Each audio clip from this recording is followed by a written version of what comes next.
నమస్తే రమగారు. నమస్తే జయ. శ్రీరామనవమి శుభాకాంక్షలండి. నీకు కూడా జయ. సుమన్ టీవీ ప్రేక్షకులందరికీ శ్రీరామనవమి శుభాకాంక్షలు. మనం ప్రతి సంవత్సరం మాట్లాడుకుంటాము.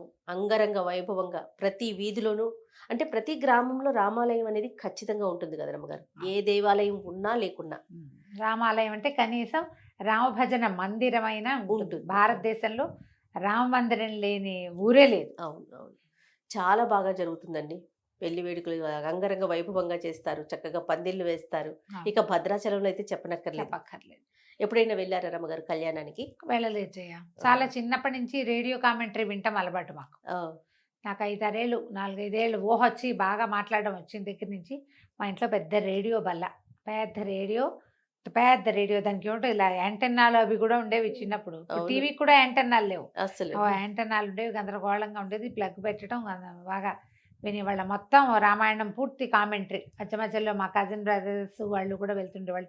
మా కాలేజీ విద్యార్థులు, మా దువ్వూరు తాతగారు, ఉషశ్రీ గారిది, అలా ఎంతమందిదో వింటుండేవాళ్ళం. కళ్యాణానికి మేము వెళ్ళిందే లేదు. మా ఊళ్ళో కళ్యాణం చేసుకునేవాళ్ళం. ఓకే. మాకు సొంత ఇళ్లలో కళ్యాణం చేసుకునే అలవాటు కూడా ఉంది. అందుకని భద్రాచలానికి వెళ్ళాల. ఓకే. భగవంతుడు కూడా కళ్యాణం చేస్తారండి మీరు? ఇంట్లో కూడా కళ్యాణం చేసుకుంటాం. మాకు అదృష్టం ఏంటంటే భద్రాచలంలో ఏ చిత్రకూట మండపంలో అయితే కళ్యాణం జరుగుతుందో అది భగవత్ ప్రసాదం వల్ల.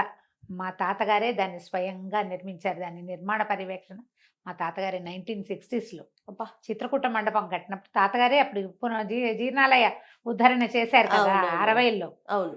నేను కూడా పుట్టలేదు. నేను పుట్టడానికి అప్పుడు ఇది ఆ చిత్రకూట మండపం తాతగారి దగ్గరుండి కట్టించారు. ఆ మండపంలోనే మనకి కళ్యాణం జరుగుతుంది కదా. అప్పుడు వెళ్ళేవాళ్ళు. బహుశా నా చిన్నతనంలో, నేను పుట్టకముందు వెళ్ళేవారు, తర్వాత కూడా వెళ్ళేవాళ్ళు అనుకుంటా. నాకు బాగా ఊహ వచ్చేసరికి తాతగారు పెద్దవారు అయిపోయారు. 1-2 సార్లు వెళ్ళటం తెలుసు నాకు, అంతకంటే బాగా తెలియదు. ఎప్పుడు ఇలాగే. తర్వాత మా ఊళ్ళో ఉన్న రామణ భజన మందిరంలో కళ్యాణం చేసేవాళ్ళు. చుట్టుపక్కల దేవాలయాల్లో ఉన్నాయి. ఇప్పుడు హైదరాబాద్ వచ్చేసి వివాహం అయిపోయిన తర్వాత ఇక్కడ చాలా చోట్ల మేము కళ్యాణాలు చేసుకోవటము, ఇంట్లో చేయటము. మాకు వేద పాఠశాల ఉంది కదా మా మరిది గారికి, అక్కడ కళ్యాణం చేయటం. నిరుడు కళ్యాణానికి మేమే కూర్చున్నాం పీటల మీద. అవకాశం ఉందిగా. అవునవును. కానీ పీటల మీద కూర్చోవటం అదొక అనుభూతి కదా రమగారు. అదో సంతోషం, అదో ప్రత్యేకమైన అనుభూతి కదా. రాముల వారు మనకు అల్లుడైపోతాడు, సీతామహాతల్లి మనకి కూతురు అయిపోతుంది. ఎంత అద్భుతంగా ఉంటుందో. మరి పండుగ యొక్క విశిష్టత ఒక్కసారి మాట్లాడుకుందామండి.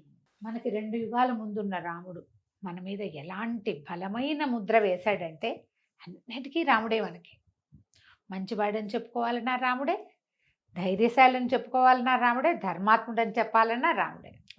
మంచి అన్నయ్య, మంచి నాన్న, మంచి కొడుకు, మంచి భర్త, మంచి రాజు. ఇప్పటికీ మనకి రామరాజ్యమే కావాలి. అంతటి ప్రభావవంతమైన ముద్ర వేశాడు రాముడు. మన ముందు యుగాలకి చెందినవాడు. మన ముందు యుగంలో కృష్ణుడు ఉన్నాడు, అంతకుముందు యుగంలో ఉన్నవాడు శ్రీరాముడు. అంత అద్భుతమైన ముద్ర వేసిన రాముడికి పుట్టినరోజు జరుపుకుంటాం. భారతదేశం అంతా పుట్టినరోజు జరిపితే తెలుగునాట మాత్రం పెళ్లి రోజు కూడా జరుపుకుంటాం. అవును. అయితే ముందు కాలంలో లేదు కానీ కంచర్ల గోపన్ గారు, రామదాస్ గారు ప్రవేశపెట్టిందే కళ్యాణోత్సవం. సీతారాముల కళ్యాణం జరిగింది నవమి నాడు కాదు, కానీ ఆయన వివాహం కూడా అభిజిత్ లగ్నంలో జరిగిందనే చెప్పబడుతుందట. అంచేత ఏ అభిజిత్ లగ్నంలో ఆయన జన్మించాడో అదే లగ్నంలో వివాహం కూడా చేయటం కోసం ఇట్లా మధ్యాహ్నం పూట కొంచెం లేటుగా మొదలు పెడతారు కదా. ఊరూరా కళ్యాణ మండపాలు వెలుస్తాయి. మనకి తెలుగునాట అంతా ప్రత్యేకంగా కనపడుతుంది. అవును. రామ అనే 2 అక్షరాలు అత్యంత సులువుగా పలకగలిగేవి, మనని తరింపజేసేస్తాయి. పెద్దదైన నారాయణ మంత్రాన్ని లేదా ఉపదేశం అవసరమైనటువంటి పంచాక్షరినో కాకుండా ఎవరైనా కేవలంగా రామనామం చేసుకో అని నేను నీకు చెప్పచ్చు. నేను అధికారిని చెప్పడానికి అధికారం నాకు లేకపోవచ్చు, పుచ్చుకునే అధికారం నీకు లేకపోవచ్చు. కానీ అయినా కూడా రామ మంత్రాన్ని ఎవరైనా ఎవరికైనా తేలికగా ఉపదేశించవచ్చు. తారక మంత్రాన్ని గురుముఖత తీసుకునే అద్భుతమైన వ్యవహారం కూడా ఉన్నప్పటికీ కేవలంగా రోజు రామనామం చెప్పుకో అని మామూలుగా ఎవరైనా ఎవరితోటైనా చెప్పేసేయచ్చు. అది అంత అద్భుతమైన ఫలితాన్ని కూడా ఇస్తుంది. మామూలుగా మంత్రోపదేశం, మంత్రం అంటే అది చాలా ప్రభావవంతమైంది, బలమైంది, ప్రత్యేకమైనది. కొంత నియమం, నిష్ఠ కావలసినవి, విధానము, గురువుకో విధానం, వారి విధానాన్ని మనం పాటించాలి, నియమాలు ఉంటాయి. ఆ నియమం లేకుండా మనని తరింపజేయటానికే రామనామం ఉంది, రాముడున్నాడు. బా. అలాగే ఉంటాడు. ఇప్పుడు ఈ కథల్లో మనం చెప్పుకునే కథల్లో భగవంతుడే రాముడుగా అవతరించాడు. వాల్మీకి రామాయణంలో సుస్పష్టంగా చెప్పబడుతుంది. నేను వీళ్ళ యందు అవతరిస్తాను అని ఆయన చెప్పాడు స్వయంగా బాలకాండలో. చెప్పిన తర్వాత జరిగిన పుత్రకామేష్టిలో పాయసం వచ్చింది. పుత్రకామేష్టిలో ఉన్న యజ్ఞపురుషుడు పాయసం తీసుకొచ్చి ఇచ్చాడు దశరథుడికి. ఆయన 3 భార్యలకి పంచుకోమని.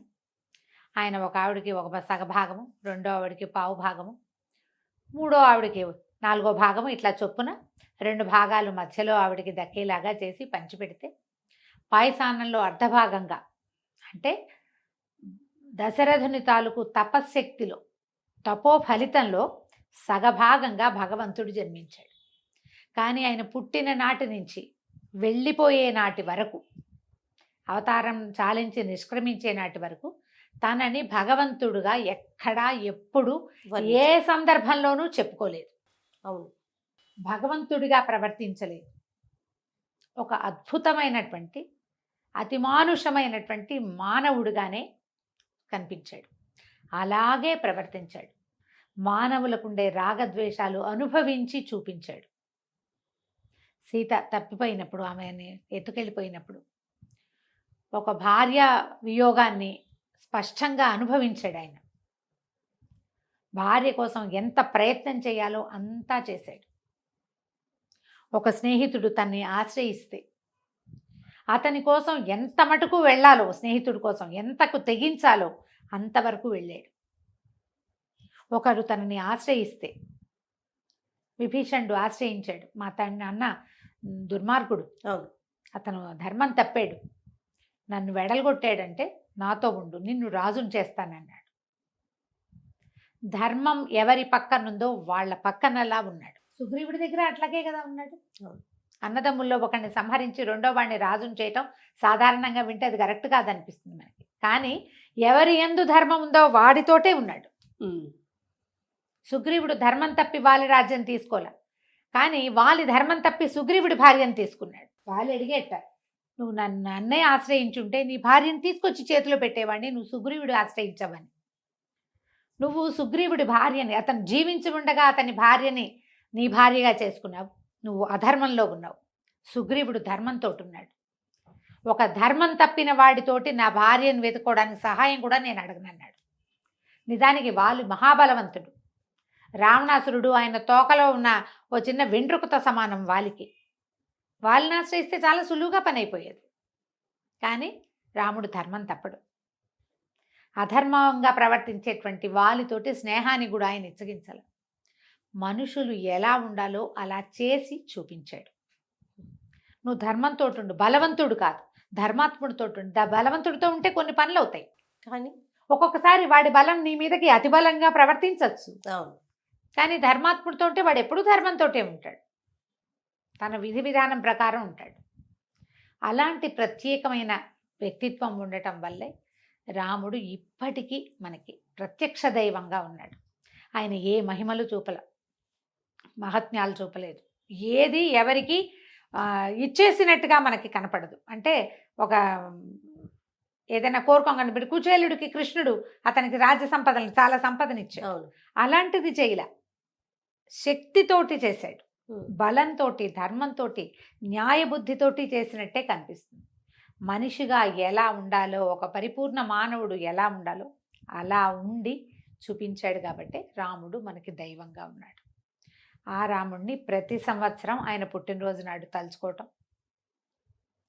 ఆయన తాలూకు ప్రత్యేకమైన కళ్యాణ గుణాలకి కారకురాలైనటువంటి సీతామహాసాధ్విని కూడా ఆ రోజునే తలుచుకుని ఆమెను ఆయన పక్కన కూర్చోబెట్టి ఇద్దరికి వివాహం జరిపి, ఆ వివాహ వేడుక మన చేత్తోటే చేస్తున్నంత సంతోషంగా ఆనందంగా జరుపుకునేందుకు మనకు ఒక అవకాశం లభిస్తుంది. ప్రతి ఏటా చేస్తాం. మన పుట్టినరోజు జరుపుకున్నట్టే రాముల వారి పుట్టినరోజు, కృష్ణ పరమాత్మ పుట్టినరోజు కొంతమందే ఇష్టంగా చేస్తారు, కొంతమందికి అలవాటు ఉండదు. రాముల వారి పుట్టినరోజు అందరికీ పుట్టినరోజే, అందరూ చేసుకుంటారు. ఎందుకంటే ఆ రోజు కళ్యాణం కూడా చేస్తాం కాబట్టి, రాముడే మనకి ఆదర్శ పురుషుడు కాబట్టి. అయితే ఈ రోజున మనం ఇంట్లో ఉదయకాలమే కాస్త ఇల్లు శుభ్రం చేసుకోవటం, మనకి చేతనైనంత పూజ చేసుకోవటం, రాముడిని తలుచుకోవచ్చు. రాముడికి సంబంధించిన ఎన్నో రకాల శ్లోకాలు స్తోత్రాలు ఉన్నాయి. రామరక్షా స్తోత్రం అని, తర్వాత శ్రీరామ ఆపదుద్ధారక స్తోత్రం అని, రామ అష్టోత్తరాలు, ఇలా ఏవైనా 4 శ్లోకాలు చదువుకుని, రాముల వారి పట్టాభిషేకం లేని ఇల్లు ఉండదు. అందరి ఇళ్లలోనూ సీతారాముల పటం ఉంటుంది. పటానికి కొంచెం గంధం కుంకుమ అలంకరించి, పుష్పాలతో అలంకారం చేసి, ధూపము దీపము చూపించి, ఆ నైవేద్యం రాముడికి పెద్ద నైవేద్యాలు కూడా ఏం అక్కర్లేదు. సింపుల్గా అంత బెల్లం ముక్క, ఓ ఏలక్కాయ, ఒక 2 మిరియాలు తగిలిస్తే చాలు. కొద్దిగా పానకము వడపప్పు నివేదన చేసుకుని రాముడిని తలుచుకోండి. మీ ఇంట్లో రామాయణం పుస్తకం కనుక ఉంటే 1 పేజీ మీ అవకాశాన్ని బట్టి చదువుకోండి. చాలామంది కొంటారు, ఏం చదవరు, పైన ఎక్కడో కనపడుతూ ఉంటుంది. వచ్చిన వాళ్ళు అబ్బో మీ ఇంట్లో రామాయణం ఉంది అంటే సంతోషంగా ఉంటుంది. కానీ దాన్ని మనం ఏం చెయ్యం కదా. పర్వదినం రోజున తప్పకుండా చదవగలిగితే ఎక్కువ చదవండి, లేకపోతే కొన్ని పేజీలైనా చదువుకోండి. చదవగలిగే వాళ్ళు ఉంటే కనుక సీతా కళ్యాణ ఘట్టం, పుత్రకామేష్టి ఘట్టం చదువుకోవచ్చు, సీతా కళ్యాణ ఘట్టం చదువుకోవచ్చు, అయోధ్యకాండ మొదటి 2 సర్గలు, రామగుణ వర్ణనం కావాలంటే అది చదువుకోవచ్చు. లేదా ఇవన్నీ కాదండి, చివరి సర్గ చదువుతామంటే పట్టాభిషేక సర్గ యుద్ధకాండ చివరిలో ఉంటుంది. ఏదైనా ఒక సర్గ చదువుకుని రాముల వారి పుట్టినరోజుని సంతోషంగా, ఆనందంగా, భక్తి తత్పరతతోటి జరుపుకుందాం.